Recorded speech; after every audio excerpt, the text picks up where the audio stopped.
A'udzu billahi minasyaitonir rajim. Bismillahirrahmanirrahim. Assalamualaikum warahmatullahi wabarakatuh. Salam satu jiwa tiada antara. Salam sejahtera selalu buat seluruh saudaraku dimanapun berada. Baik, di kesempatan video ini saya akan mewedar atau mengupas tentang hakikatnya makom dzikir hu Allah dan Allahu, ya. Karena seringkali mungkin kita ngelakoni atau lelaku dengan dzikir hu Allah dan Allahu. Di sini kita akan berbagi, saya akan mewedar, semoga kajian ini bisa bermanfaat buat saya sendiri dan saudara-saudaraku semua yang lagi mungkin nanti menyimak kajian ini. Jadi langsung saya kupas, ya, yang dimaksud dzikir hu Allah, ya, atau Allahu. Sebenarnya di situ suatu dzikir yang mempunyai makom yang berbeda. Tapi di situ diterangkan di dalam surat Al-Ikhlas, kulhu Allah, ya. Jadi kulhu Allah hu ahad, ya. Jadi disitulah sebenarnya hakikatnya dzikir hu Allah itu adalah suatu dzikir di mana untuk lelaku perjalanan, ya. Jadi untuk mengenal si dia. Makanya disitulah dialah Allah.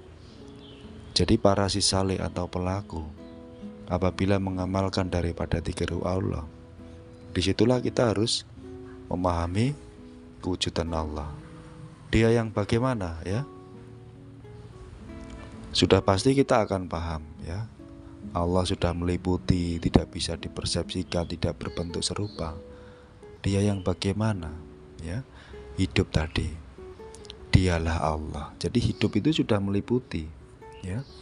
Dialah Allah, ya. Dengan lantaran dzikir nafas kita akan mengenal. Dan cara untuk mengenal daripada Allah itu tiada lain dengan kesadaran dan rasa. Karena untuk menembus dimensi ke ruh, ya, ke Nur Muhammad atau ke Allah itu hanya bisa dengan rasa. Makanya buat saudaraku yang lelaku dzikir nafasu Allah, maka disitulah kesadarannya harus ditumbuhkan, ya, rasanya harus dihidupkan, ya, gitu. Dan untuk menghidupkan daripada rasa, kita harus sering melakukan suatu penyucian di dalam hati kita, pikiran kita, ya. Dan semua kesucian di dalam diri kita harus betul-betul kita jaga, ya. Disitulah dengan kita melakukan penyucian dan memahami daripada hakikat dzikir, maka kita akan tertata nanti di saat kita dzikir nafas, ya. Jadi dialah Allah, Allah yang tidak berwujud berbentuk apapun, namun Allah bisa kita rasakan hidupnya tadi, ya. Disitulah wujudnya Allah. Dengan dzikir nafas, insya Allah kita akan diperjalankan, ya.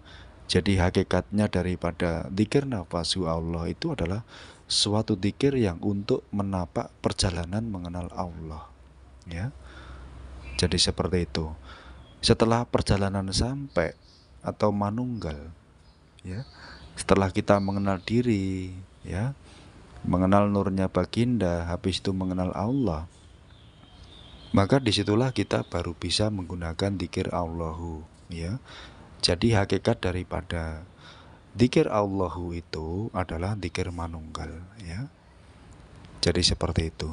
Jadi di situ memang harus ada persaksian, ya. Karena jika kita tidak memahami daripada dzikir Allahu, maka kita akan kepleset, banyak mengaku diri ini Allah, padahal diri ini bukan Allah, ya. Antara hamba dengan Allah itu beda, antara zat dengan sifat itu beda, ya. Tapi semua terpulang kepada Allah. Karena kalau memahami pakai ilmu lebur, ya, diri sejati akan lebur hilang, tenggelam ke Nur Muhammad, Nur Muhammad tenggelam ke dalam Zatullah, ya. Yang sejatinya ya Allah, tapi kita tidak boleh mengaku diri ini Allah kalau belum manunggal, ya. Maka disitulah dzikir Allahu itu hakikatnya adalah dzikir manunggal. kepada diri hamba yang sudah mencapai makom manunggal, ya, sudah mengenal si dia, mengenal Allah, mengenal sangkan parning dumati, maka disitulah ya kita pahami hakikatnya dzikir baru, ya, baru kita bisa menggunakan dzikir Allahu. Disitulah fungsi daripada pembimbing. Makanya ketika kita berjalan spiritual itu hukumnya wajib punya pembimbing. Jika tidak, kita rawan kepleset, karena para pembimbing atau guru-guru kalian itu pasti akan menjabarkan dzikir-dzikir itu, ya. Jika kita langsung comot itu rawan kepleset, ya. Jadi untuk dzikir Allahu, jika pengen jelas nanti kita bisa wedar ya di grup, ya, grup WhatsApp itu. Insya Allah kita akan kupas, kita akan bedah, ya. Jadi kita akan tuntun, kita akan bimbing sehingga kita akan mengenal daripada Allah, ya. Seperti itu. Jadi untuk tataran dzikir Allahu itu tidak sembarangan, ya. Jadi dzikir Allahu itu adalah dzikir manunggal kepada diri hamba atau insan yang sudah sampai kepada Sang Pencipta tadi, sudah mengenal dirinya, mengenal ruhnya baginda, mengenal Allah, baru disitulah baru kita sah menggunakan dzikir Allahu, ya. Jadi ada tahapan-tahapannya. Dan di sini untuk tata caranya nanti akan saya udar ketika sudah gabung di grup dan saudaraku sudah mencapai titik makom kewusulan, ya.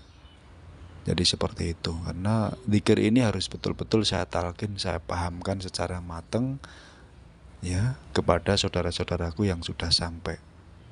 Jika tidak, berbahaya, ya, kita langsung dzikir, itu bahaya, akan mengaku diri ini Allah, ya, padahal diri ini belum bersaksi, ya. Jadi seperti itu, ya, buat saudaraku semua. Itu hakikatnya dzikirhu Allah dan Allahu. Dzikirhu Allah itu adalah perjalanan, dzikir Allahu adalah dzikir yang manunggal tadi, ya. Jadi itu sekilas penjabaran. Kalau pengen paham bisa gabung di grup WhatsApp. Semoga kajian ini bisa bermanfaat terutama buat saya sendiri dan saudara-saudaraku semua. Cukup sekian. Wassalamualaikum warahmatullahi wabarakatuh.